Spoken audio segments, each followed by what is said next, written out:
आप थोड़ी ठेकेदार है मजहब के। आप ठेकेदार है मजहब के क्या? नहीं ठेकेदार है ना? ओ भाई साहब, भाई साहब ना, बिल्कुल सही भाई साहब, भाई साहब। आपने 12-13 साल से इसमें स्टडी कर रहे हैं, पर जो किताबों के आपने पढ़े हैं, आपने ये जांच की वो किताबें किसने लिखी हैं? पर मैं अपने को हिंदू नहीं मानता हूं, मैं अपने को इंसानियत मानता हूं, इंसान मानता हूं। बाई चांस मैं जमा हूं हिंदू जगह घर, और आप जमे हैं इस्लाम के घर, और दूसरे जमे उनके घर, पर सबसे ज्यादा है इंसानियत। और अभी तक मजहब ने, कोई भी मजहब हो, इंसानियत के ऊपर अमल नहीं किया। आपने 12-13 साल से इसमें स्टडी कर रहे हैं, मैंने 30 साल से स्टडी कर रहा हूं, बाल मेरे सफेद हो गए हैं, रोटी के लिए मैं बिजनेस करता हूं।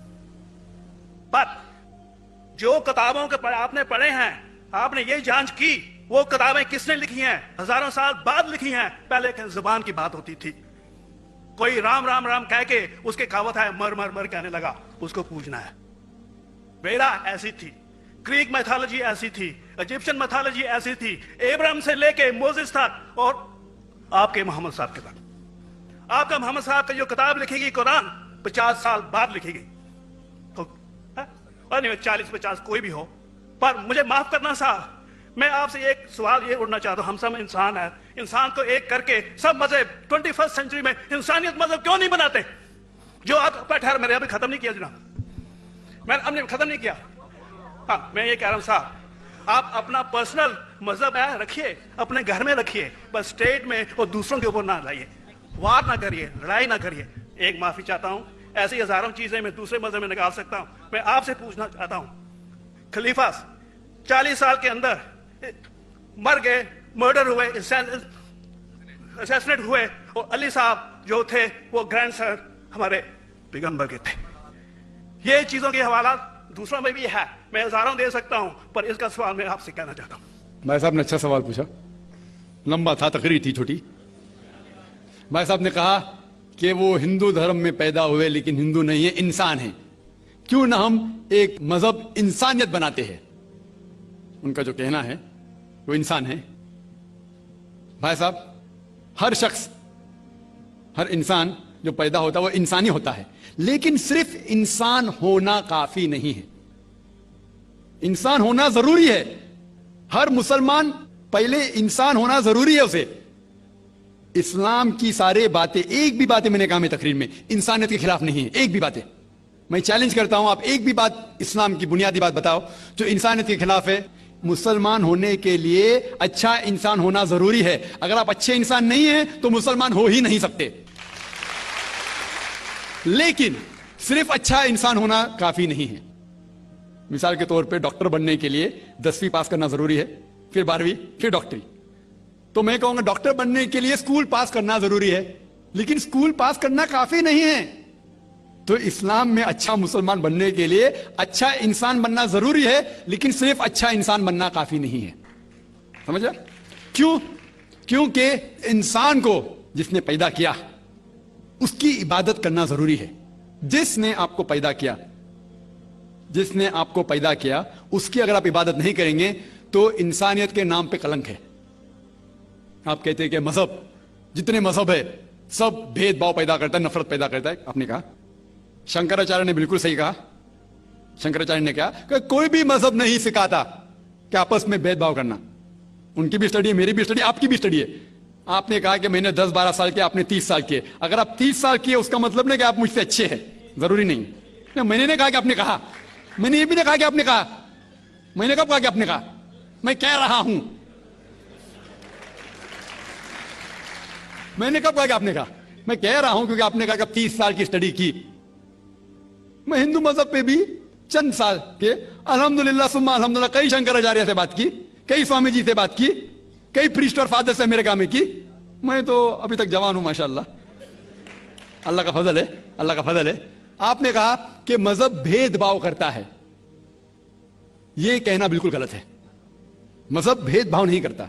जो मजहब के मानने वाले हैं वो मजहब को सही तरीके से नहीं समझते हैं, इसीलिए भेदभाव पैदा करते हैं, वो अलग बात है। गलती है मजहब के मानने वाले की, मजहब की नहीं। ये कह रहे हैं कि मजहब की, मिसाल के तौर पे एक मर्सिडीज कार है, मर्सिडीज कार है, मुझे ये जानना है कि मर्सिडीज कार कितनी अच्छी है। तो एक ड्राइवर मर्सिडीज कार चलाते जो ड्राइविंग जानते ही नहीं और मर्सिडीज कार को ठोक देते, तो किसकी गलती है, मर्सिडीज गाड़ी की ड्राइवर की?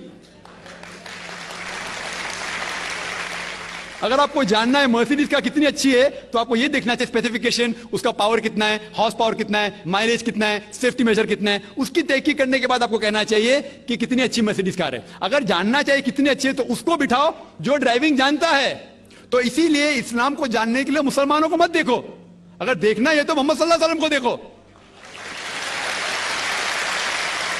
आप मुझे मत देखो, मुझे मत देखो, हमारे आज के मुसलमान को मत देखो, देखो जो सबसे अच्छा ड्राइवर है, सबसे अच्छा इस्लाम को समझ चुका है वो मोहम्मद सल्लल्लाहु अलैहि वसल्लम है।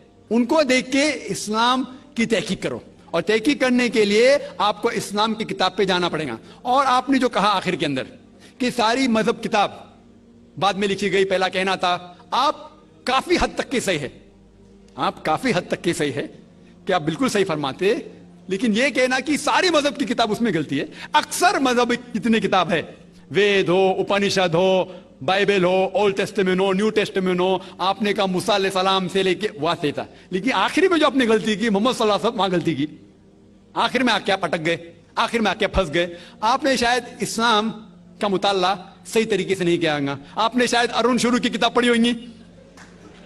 अगर आप कोई मजहब का मुताला करना चाहते हैं तो जो मजहब को समझ चुका है उसकी किताब पढ़ो। आप अगर अरुण शुरू की किताब पढ़ेंगे और इस्लाम के मुताला करा कहेंगे, ये किधर का सही फैसला है? मैं कहता हूं अरुण शुरू जैसे लोग की पढ़ी होंगी, क्योंकि जब भी कुरान नाजिल हुआ, जब भी कुरान की आयत नाजिल होती थी, मोहम्मद सल्लल्लाहु अलैहि वसल्लम अनपढ़ थे, जब भी कोई आयत नाजिल होती थी वो उसे याद करते थे और अपने साथियों सहाबा से उसकी तिलावत करते थे और सहाबा फौरन उसे लिख लेते थे। तो मोहम्मद सल्लल्लाहु अलैहि वसल्लम की मौजूदगी में हर आयत लिखी जाती थी और वो उसे चेक कर, मिसाल के तौर पे इक़रा बिस्मि रब्बिकल लज़ी खलक़ आयत नाज़िल हुई, उन्होंने याद किया, सहाबा से कहा, सहाबा ने लिखा इक़रा बिस्मि रब्बिकल लज़ी खलक़, पढ़ के सुनाओ, पढ़ा, हाँ सही, अगर गलती होती तुम्हारी टोक देते थे। तो मोहम्मद सल्लल्लाहु अलैहि वसल्लम की मौजूदगी में जब भी अल्लाह सुब्हानहू व तआला आयत नाजिल करते थे वो याद करते थे और लिखवाते थे और चेक भी करते थे। सारा कुरान मजीद मोहम्मद सल्लल्लाहु अलैहि वसल्लम की मौजूदगी में लिखा गया। आप जो कह रहे हो हजरत उस्मान का जिक्र कर रहे, वही तो अफसोस की बात है, आपने सही मुताला किया ही नहीं। हजरत उस्मान ने कई साल बाद, 40-50 साल बाद, जो आप कह रहे हैं 40-50 यहां से आपको आया, उनने क्या कहा कि इस कुरान मजीद का जो नुस्खा है उसको और नुस्खे बनाए जाए और बाकी लोग में फैला दिया जाए, क्योंकि लोग को इख्तिलाफ था रवानगी के अंदर। तो उसको दूर करने के लिए हजरत उस्मान रज़ियल्लाहु अन्हु उनने कहा कि जो नुस्खा मोहम्मद सल्लल्लाहु अलैहि वसल्लम की मौजूदगी में था, उनने अपनी बीवी को दिया था हफ्सा को, और जो हजरत उमर की बेटी थी उनके पास महफूज था, उनने लिया, और सहाबा 5-6 सहाबा जो ज़ैद बिन थाबित रज़ियल्लाहु अन्हु उनकी सदारत में उसकी नकल की, और ये नकल हुए नुस्खे को दुनिया के अलग अलग जगह पे फैलाइए। और एक नुस्खा अब भी मौजूद है कप्ता की म्यूजियम में, कप्ता की म्यूजियम इस्तांबुल में। तो आप जो जिक्र कर रहे हैं वो उतारे हुए कुरान शरीफ का जिक्र कर रहे, जो हकीकत में कुरान शरीफ है वो मोहम्मद सल्लल्लाहु अलैहि वसल्लम की मौजूदगी में लिखा गया था, उनने खुद उसको चेक की क्या सही था, और जब भी आयत नाजिल होती थी अपनी सही जगह पे उसे लिखवा लेते थे मोहम्मद सल्लल्लाहु अलैहि वसल्लम। तो ये कहना बाकी मजहब की किताब में अक्सर आप सही है, मिसाल के तौर के ऊपर बाइबल 70 ईयर बाद लिखा गया है, वेद वो सैकड़ों साल बाद लिखा गया है, कितनी पुरानी वेद है, कभी वेद आया दुनिया में ये किसी को पता ही नहीं। वो आपके हिसाब से, स्वामी दयानंद सरस्वती के हिसाब से 1310 मिलियन ईयर्स ओल्ड, 1310। आप अभी आप थोड़ी ठेकेदार है मजहब के, आप ठेकेदार है मजहब के क्या? नहीं ठेकेदार है ना? हाँ इसलिए ओ भाई साहब ना, बिल्कुल सही भाई साहब भाई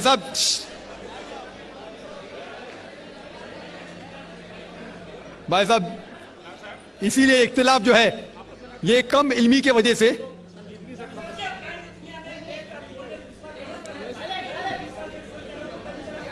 वेद का क्या नहीं, भाई साहब ने कहा कि दुनिया का सबसे ओल्डेस्ट स्क्रिप्ट वेद है, वो कुछ हिस्टोरियंस कहते हैं, बट ओल्ड होना मतलब नहीं कि सही, जो कुछ ओल्ड है वो सबसे बेहतर होना जरूरी नहीं। मिसाल के तौर पे मेरे पास पुरानी गाड़ी है, 50 साल पुरानी, उसका मतलब नहीं कि नई गाड़ी से अच्छी है। यह भी हो सकता है कि पुरानी गाड़ी नई गाड़ी से अच्छी हो सकती है। मेरे पास मर्सिडीज कार है 5 साल पुरानी, जो नई मारुति से अच्छी होंगी। तो यह कहना कि कोई किताब या कोई मजहब पुराना है इसलिए बेहतर है, बिल्कुल गलत है। जो आदमी को अकल है वो कभी भी ऐसा नहीं कहेगा कि पुरानी चीज बेहतर, नई चीज बेहतर। वो चीज बेहतर है जो हक के ऊपर है। जो चीज हक के ऊपर है वो चीज बेहतर है। तो भाई साहब, आपकी जो तहकीक है मजहबी किताबों पे जरा कमजोर और गलत है। आपको फिर से और 30 साल लगाने पड़ेगा इंशाअल्लाह। इंशाअल्लाह।